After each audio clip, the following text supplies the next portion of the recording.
Selamat pagi untuk anak kelas 7, baik itu kelas 7A, 7B, dan 7C ya. Kembali lagi bertemu dengan Miss. Nah, hari ini kita akan masuk ke materi pembelajaran yang baru. Nah, kalau minggu lalu kita sudah sampai ke bagaimana bentuk-bentuk dari partikel itu, baik dalam zat padat, zat cair, dan zat gas. Nah, hari ini ya kita akan bahas ya, kalau kamu tadi sudah perhatikan materi yang sudah Ibu share di dalam bentuk PowerPoint. Nah, hari ini Ibu akan jelaskan dia ya. Hari ini kita akan masuk ke materi pembahasan yang berkaitan tentang ya gaya kohesi, gaya adhesi, lalu ada meniskus. Nah, meniskus itu nanti terbagi menjadi dua, ada meniskus cekung, lalu ada meniskus cembung, lalu yang terakhir nanti ada kapilaritas. Oh ya, ada satu lagi terkait tentang massa jenis. Nah, ya baik. Pertama-tama ya kita akan masuk saja langsung ke terkait tentang gaya kohesi dan gaya adhesi. Nah, di sini sudah terlihat di slide ya. Nah, gaya antar partikel zat. Nah, ada dua macam ya gaya antar partikel zat. Yang pertama itu disebut sebagai gaya kohesi. Nah, apa itu pengertian dari gaya kohesi? Nah, pengertian dari gaya kohesi itu adalah ya gaya tarik menarik antara partikel sejenis. Nah, contohnya apa misalkan gaya tarik menarik antara air dengan air. Nah, lalu contohnya itu apa? Gaya tarik menarik antara minyak makan dengan minyak makan yang dia sejenis, gitu ya. Paham ya? Ingat bahwa gaya kohesi itu adalah ya gaya tarik menarik antara partikel yang sejenis. Nah, berikutnya kita masuk ke gaya adhesi ya. Perhatikan. Nah, ini dia ya. Ada gaya adhesi. Nah, kalau tadi gaya kohesi itu adalah gaya tarik menarik antara partikel yang sejenis. Nah, adhesi kebalikannya. Artinya apa? Gaya tarik menarik antara partikel yang tidak sejenis. Nah, contohnya apa nih dalam kehidupan sehari-hari? Misalkan ya, nih cat dengan dinding. Nah, di situ antara cat dengan dinding ada terjadi gaya tarik menarik antara partikel yang tidak sejenis. Antara apa? Antara cat dengan dinding. Nah, contoh lainnya apa lagi? Misalkan tinta pulpen ya dengan kertas. Nah, itu juga contoh dari bagian gaya dari adhesi, gaya tarik menarik antara partikel yang tidak sejenis ya. Ini dia ya, seperti contoh di depan. Nah, berikutnya ya kita masuk ke ini dia meniskus. Nah, di sini kalau kita perhatikan di slide ya, sebelum kita masuk ke pembahasan terkait tentang meniskus itu apa, ya kita harus tahu dulu meniskus itu dia artinya bisa dikatakan ya bagaimana kita melihat bentuk dari zat cair itu ketika dia di dalam suatu tabung. Nah, ini dia ya. Nah, ini dia. Atau meniskus itu dapat diartikan peristiwa melengkungnya permukaan zat cair karena pengaruh adanya gaya adhesi dan ada pengaruhnya gaya kohesi. Oke ya. Nah, meniskus itu dia terbagi menjadi dua. Yang pertama ada disebut dengan sebagai meniskus cekung. Ya, yang kedua disebut sebagai meniskus cembung. Nah, hari ini kita akan bahas lebih mendalam bagaimana itu artinya meniskus cembung. Nah, bagaimana itu artinya meniskus cembung. Nah, tadi kita sudah tahu ya pengertian dari meniskus itu merupakan peristiwa melengkungnya permukaan zat cair dalam suatu tabung, ya kan? Karena pengaruh adanya gaya adhesi dan ada gaya kohesi. Nah, coba kamu perhatikan ya. Di depan ini Miss ada pegang ya, ada dua tabung reaksi ya, dan ukurannya sama ya. Tabung reaksi yang pertama ya, ini nanti akan kita isi dengan air biasa. Nah, tabung reaksi yang kedua di sini sudah Miss olesi dengan minyak makan tabungnya.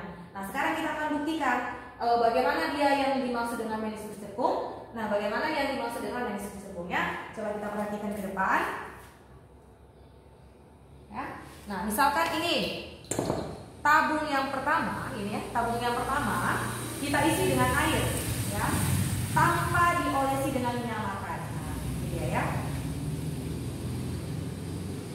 Nih, oke. Lalu berikutnya ada tabung yang kedua, yang tabung kedua ini sudah Miss olesi dengan minyak makan. Lalu kita isi dengan air, ya, kita isi dengan air. Nah, ya, sudah. Nah, ketika sudah kita isi dengan ukuran yang begini, ya, sekarang kita perhatikan, ya, artinya dia meniskus cekung itu. Coba kamu perhatikan, ketika zat cair itu di dalam tabung itu dia berbentuk seperti cekung. Nah, ini ya, cekung ya kan?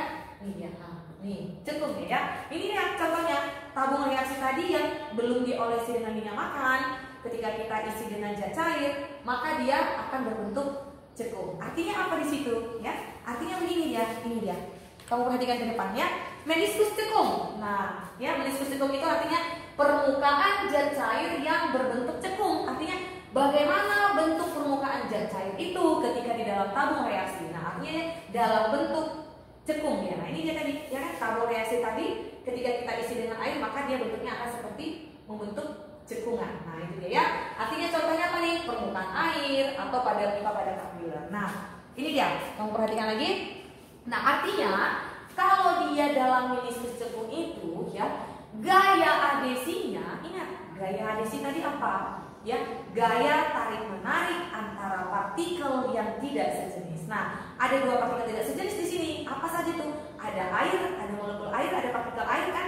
Lalu ada tabung reaksi. Artinya gaya tarik menarik antara molekul zat cair itu dia sangat kecil, tapi yang sangat besar apa? Gaya tarik menarik antara partikel air dengan dinding tabung reaksi ini dia sangat besar, sehingga gaya kohesinya itu ya lebih kecil daripada gaya adesinya.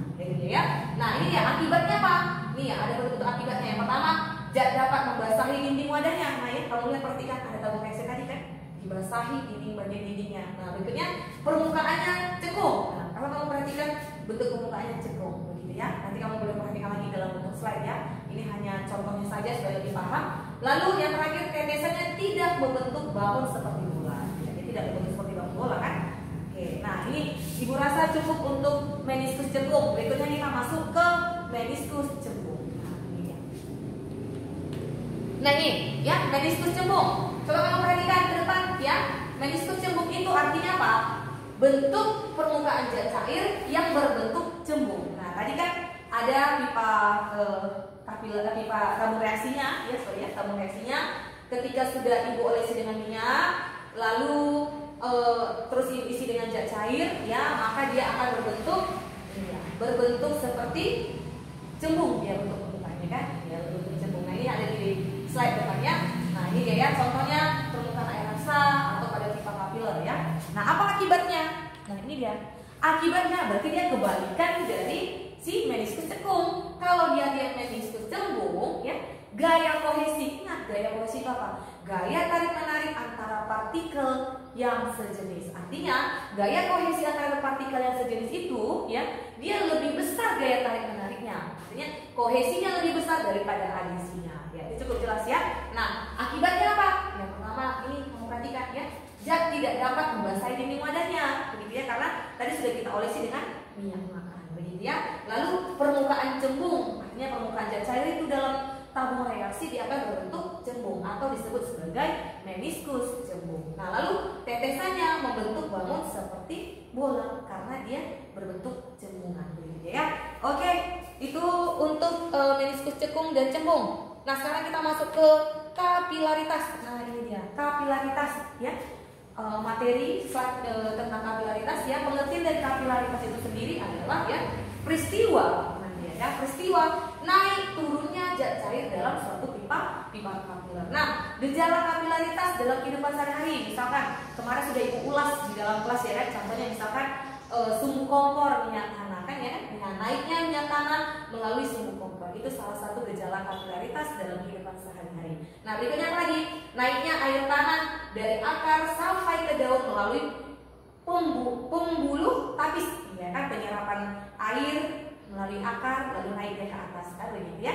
Lalu yang terakhir, meresapnya air atau minyak pada kain, atau misalkan kain pel ya kan, ketika ada air di lantai, ketika kamu inikan dengan kain pel, maka air tersebut akan diserap oleh kain pel. Atau mungkin anduk ya kan, yang sering kita gunakan ketika kita mandi ya kan, ketika badan kita basah maka airnya akan diserap oleh anduk tersebut. Nah, ini dia untuk kapilaritas ya.